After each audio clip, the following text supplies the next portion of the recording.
एक वजह आप अपने और अपने बच्चों के विकास के लिए वोट देते हैं। दूसरा, आप राजनीति में भागीदारी के लिए वोट देते हैं। तीसरा, आप अपने राजनीतिक विरोधी को हराने के लिए वोट देते हैं। इन तीनों वजहों को मानकों पर आप अपने 35 साल के निर्णयों को जरा जांच कर देखिए। विकास तो आपको मिला नहीं है। मैंने पहले कहा, आपको पहले मालूम है। सच्चर कमेटी देखने की जरूरत नहीं है, आप अपने गांव में जाकर देखिए। आपको मालूम है कि पिछले 30-35 साल में मुसलमानों का विकास नहीं हुआ है। ये बात तो सब आदमी मानता है, लेकिन फिर आप कहते हैं चलिए विकास नहीं हुआ, कम से कम हमारी सरकार है। तो भागीदारी के नजरिए से देखिए, पूरे राज्य में आबादी के हिसाब से 40, कम से कम 40 मुस्लिम विधायक होने चाहिए। आज बिहार में सभी दलों के मुस्लिम विधायकों को जोड़िएगा तो 19 विधायक ही मुस्लिम हैं, और इसकी खूब आप लोग चर्चा करते हैं। आप बताते हैं मुसलमानों को भागीदारी नहीं मिली। हम आपको बता रहे हैं ये चिंता का कारण नहीं है। चिंता का कारण ये है कि आबादी के हिसाब से 1650 मुखिया बिहार में मुसलमान होना चाहिए, है 1200 से कम। आबादी के हिसाब से 27,500 वार्ड सदस्य मुसलमान होना चाहिए, है 11,000 से कम। तो आप बताइए, विधायक तो आप इसलिए नहीं बने कि दलों ने आपको टिकट नहीं दिया, लेकिन आपको और आपके बच्चों को मुखिया बनने से किसने रोका? आप वार्ड सदस्य क्यों नहीं बने? वो इसलिए नहीं बने कि 35 साल से लालू जी ने आपका विकास किया हो न किया हो, लालू जी ने आपको भागीदारी दी हो न दी हो, लेकिन उन्होंने एक काम किया। उन्होंने आपको बता दिया कि भाई अगर जिंदा रहना है, अगर सुरक्षित रहना है तो कुछ मत करो, हमारे पीछे चलते रहो। अपने बच्चों के लिए पढ़ाई मत मांगो, रोजगार मत मांगो, राजनीति में हक मत मांगो, हिस्सेदारी मत मांगो, हमारे पीछे चलते रहो। यहाँ जितने मुसलमान हैं अपने आप को मुसलमान कम और अल्पसंख्यक ज्यादा बताते हैं। पूरा इस्लाम 5 किताबों पर मेरी जानकारी के हिसाब से टिका हुआ है, और उन 5 किताबों में कहीं पर भी इस्लाम में आपको अल्पसंख्यक नहीं बताया गया है। ये शब्द कहाँ से आया? भाई अल्पसंख्यक कोई जाति धर्म है ही नहीं। आप मुसलमान हैं लेकिन अपने आप को अल्पसंख्यक बताते हैं, ऐसा क्यों? ये मानसिकता है, अल्पसंख्यक बहुसंख्यक मानसिकता है। जो लोग भी अपने को अल्पसंख्यक बताते हैं उसका परिभाषा जाकर पढ़िएगा, उसमें लिखा हुआ है कि अल्पसंख्यक का मतलब वो जहां समाज ये मान ले, स्वीकार कर ले कि हम अपने विकास के लिए, अपनी सुरक्षा के लिए, अपने तरक्की के लिए किसी बहुसंख्यक समाज के पीछे ही हम चलेंगे। ये बात जब आप स्वीकार कर लेते हैं तब अपने आप को अल्पसंख्यक बताते हैं। तो ये जो राजनीतिक बंधुआ मजदूरी आपके दिमाग में लालू जी ने घुसा दिया, यही वो कारण है कि आपके समाज के बच्चे वार्ड सदस्य का भी चुनाव नहीं लड़ते हैं, मुखिया सरपंच भी नहीं बनना चाहते हैं। आपको लगता है भैया हम लोग खड़ा होंगे, कोई हम जीते ही नहीं सकते हैं, क्या फायदा है, इससे अच्छा है दूसरा ही काम करो। तो धीरे धीरे 35 साल में आपकी राजनीतिक भागीदारी ही सिर्फ कम नहीं हुई, राजनीति में आपके बच्चों का आना कम हो गया, इसीलिए लीडरशिप भी खत्म हो गई। वही 2-4 लोग पुराने हैं, वही चले आ रहे हैं, जो राजद का झंडा धोते हैं वही मुसलमानों का लीडर है। अब तीसरी वजह है, आप वोट देते हैं भाजपा को हराने के लिए। तो इसी को जांच लीजिए, भैया विकास नहीं मिला, भागीदारी भी नहीं मिली, कम से कम भाजपा को हरा दें। तो 1989 से आप भाजपा को वोट दे, राजद को वोट दे रहे हैं। 1989 से लगातार तब ना ओवैसी आए ना जनसुराज आया, आपका वोट बटा नहीं, आपने लालटेन को किरासन तेल बनकर उसको वोट दिया। 1989 में भाजपा का बिहार में 0 सांसद था, 0, देश में 2। आज भाजपा का देश में 240 सांसद है, बिहार में गठबंधन का 30 सांसद है।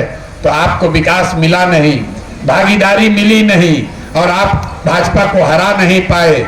लेकिन आप लोग कहते हैं हम लोग बड़ा इमोशनल कौम है, जिसका हाथ पकड़ लिया उसी का पकड़ कर चलते रहेंगे। तो भाई आपके इस्लाम में ये कहाँ बताया गया? ये भी आप इस्लाम में जो बात बताई गई है उसका उलट कर रहे हैं। आपको बताया गया है कि आपको बैठ के मशवरा करना है, रास्ता आगे का न दिखे तो मशवरा करना है, आगे के रास्ते में समझकर बात करके निर्णय लेना है, और आप हाथ पकड़कर चले जा रहे हैं। और आप कहते हैं जितने यहाँ मुसलमान हैं, आपको कहा गया है कि हक और बातिल में आपको हक के साथ रहना है, आपको हक के साथ खड़ा होना है। और मुसलमान क्या कर रहा है? आप हक की बात नहीं कर रहे, आप तादाद की बात कर रहे हैं। जितने लोग बैठे हैं दिन रात यही गणना कर रहे हैं, किसका तादाद जाता है, कौन हम लोग को भाजपा को हराएगा।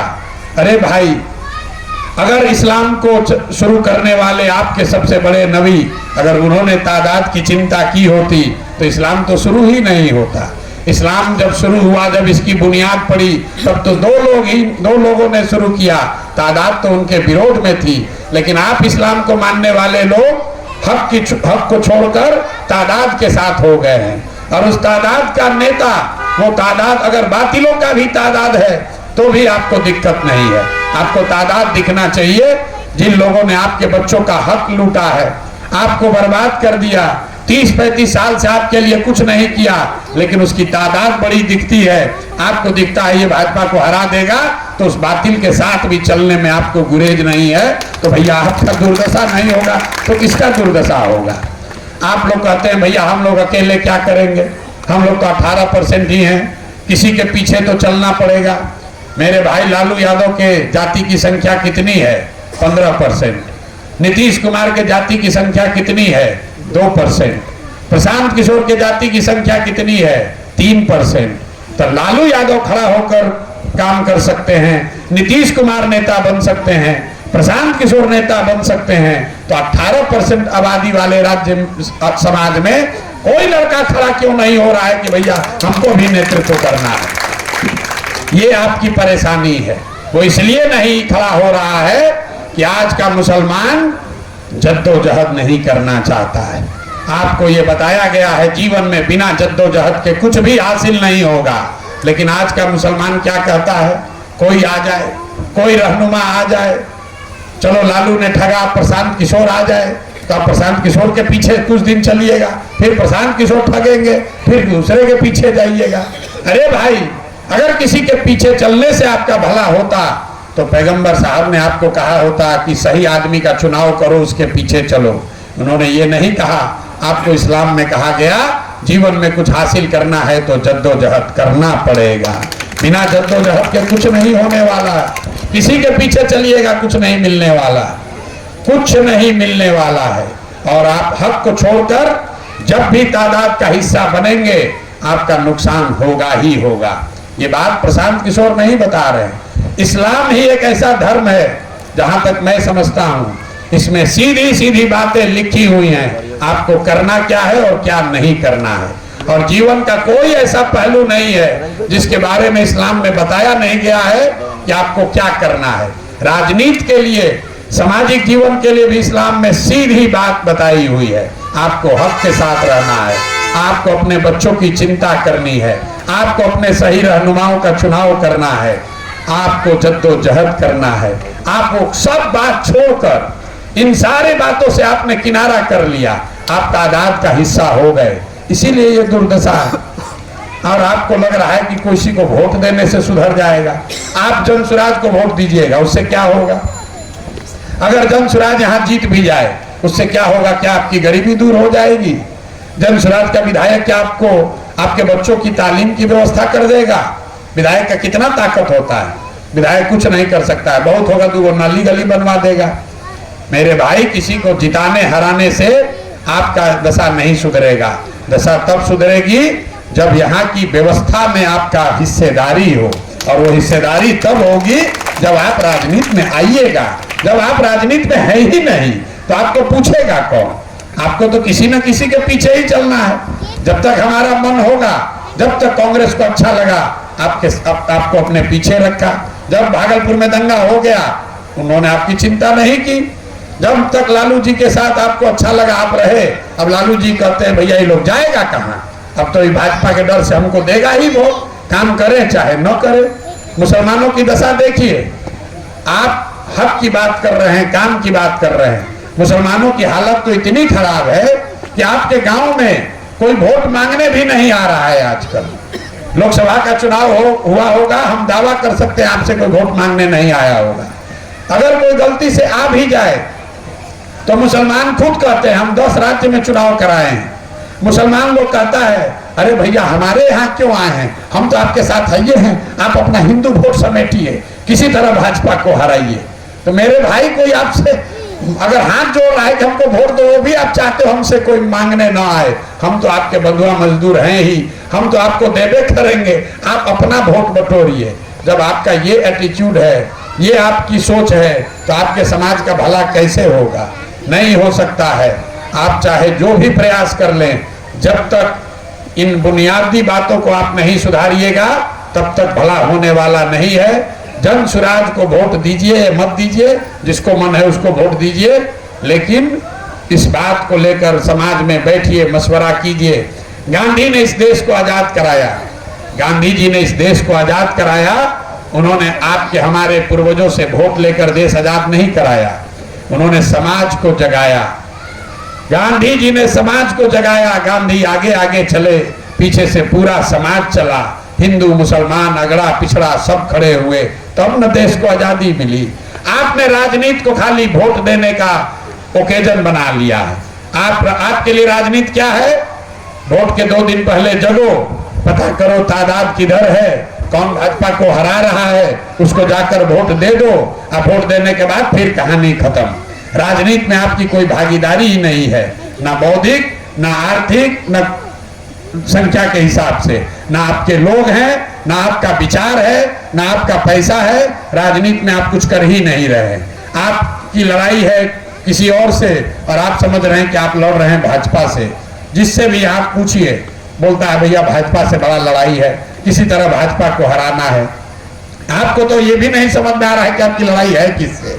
मेरे भाई, आपकी लड़ाई भाजपा से नहीं है, भाजपा से आपकी लड़ाई नहीं है, आपकी लड़ाई है संघ से, जो भाजपा जैसे दल को पैदा करता है। आपको मोदी से डरने की जरूरत नहीं है, आपको संघ की विचारधारा से डरने की जरूरत है, क्योंकि वो विचारधारा मोदी पैदा करता है, वो विचारधारा से योगी पैदा होते हैं। अगर आपको लड़ना है, संघ कोई गांधी मैदान में रैली करके नहीं बना, संघ कोई वोट देकर एक दिन एक चुनाव के लिए नहीं बना। संघ को बनाने वाले लोगों ने, उस विचारधारा के मानने वाले लोगों ने 50 बरस से 3 पीढ़ियों में गांव-गांव जाकर संघर्ष करके, जद्दोजहद करके अपनी विचारधारा को घर घर फैलाया है। तब उसकी ताकत है कि वो भाजपा जैसे दल को जन्म देता है। आप यहाँ जितने मुसलमान बैठे, जो कहता है भैया सुनने के बाद सब, अरे भाई कुछ हो चाहे नहीं, किसी तरह मोदी से छुटकारा हो जाए, आपको याद दिलाना चाहते हैं। आज से 15 साल पहले, 10 साल पहले मुसलमानों से अगर कोई पूछता तो लोग कहता भैया वाजपेयी तो ठीक है, आडवाणी से बड़ा डर लगता है, आडवाणी से किसी तरह निपटारा हो जाए तो अच्छा जीवन सुखी हो जाएगा। आज यहाँ जितने मुसलमान बैठे हैं, आपसे हिंदुओं की बात छोड़िए, आपसे पूछेंगे अच्छा ये बताइए आडवाणी और मोदी में कौन स्वीकार है, तो लोग कहेगा भैया आडवाणी कितना भी खराब था ठीक था, मोदी बड़ा दिक्कत वाला है, चलिए आडवाणी को ही मान लेते हैं। आप लिख के ले लीजिए, आज से 10 साल 15 साल के बाद मुसलमान ही कहेंगे मोदी कितना भी खराब था ठीक ही था, फिर भी जी रहे थे, योगी बड़ा खतरनाक है। ये लड़ाई अभी शुरू हुई है और आपको समझ नहीं आ रहा, आप खाली चुनाव के चक्कर में पड़े हैं, किसको जिताएं किसको हराएं। मेरे भाई, अपने बच्चों को लड़ाई के लिए, राजनीतिक संघर्ष के लिए तैयार कीजिए। आप यतीम खाने चलाते हैं, मदरसे चलाते हैं, लेकिन इस पूरे देश में कहीं भी राजनीतिक प्रशिक्षण का कोई व्यवस्था मुसलमानों के लिए नहीं है। जिस संघ से आपकी लड़ाई है वो हर दिन 1 लाख शाखा लगाता है, 1 लाख जगहों पर संघ की शाखा लगती है, वहां बच्चों को उनके विचारधारा से जोड़ा जाता है। और आप सोच रहे हैं कि कोई रहनुमा ऊपर से गिर जाए और हमको, हमारे बच्चों का भला कर दे, कैसे हो सकता है? तो जन सुराज आपके वोट के लिए नहीं आया है। 2 चीज हम जरूर मांग रहे हैं, आप इस बात को समझिए, हम आपसे आपकी दुआ मांग रहे हैं।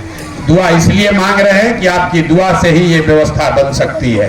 और दूसरा, आपसे ये कह रहे हैं कि आपके समाज के बीच से जो भी बच्चे हैं जो राजनीति करना चाहते हैं, उनके पास साधन नहीं है, पैसा नहीं है, उनके बाबूजी विधायक मंत्री नहीं है, लेकिन उनमें सलाहियत है, जज्बा है, उन बच्चों को आप जोड़िए जन सुराज से। ये जन सुराज का संकल्प है। आपके उन बच्चों को हम प्रशिक्षण भी देंगे, अपने खर्चा से उसको प्रशिक्षण भी देंगे और समय आने पर उसकी क्षमता के अनुसार उसको चुनाव भी लड़ाएंगे। जमशराज ने अफाक अहमद को, किसी किसान के बेटे को, अपने खर्चा से लड़ाकर एमएलसी बनाया है।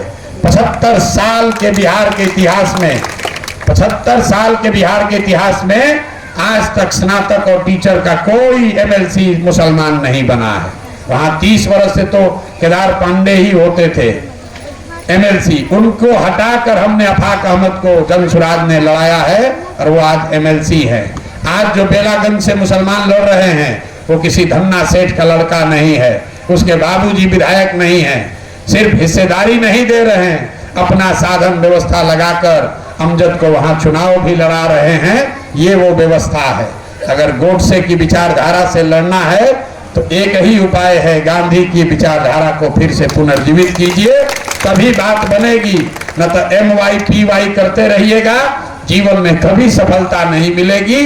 ये जो प्रयास हमने शुरू किया है, ये एक लाइन में, एक पंक्ति में, आजादी से पहले जो महात्मा गांधी की व्यवस्था थी, जिसमें अगड़े पिछड़े हिंदू मुसलमान सब ने मिलकर देश की आजादी के लिए लड़ाई लड़ी थी, वही व्यवस्था बनाने का प्रयास कर रहे हैं।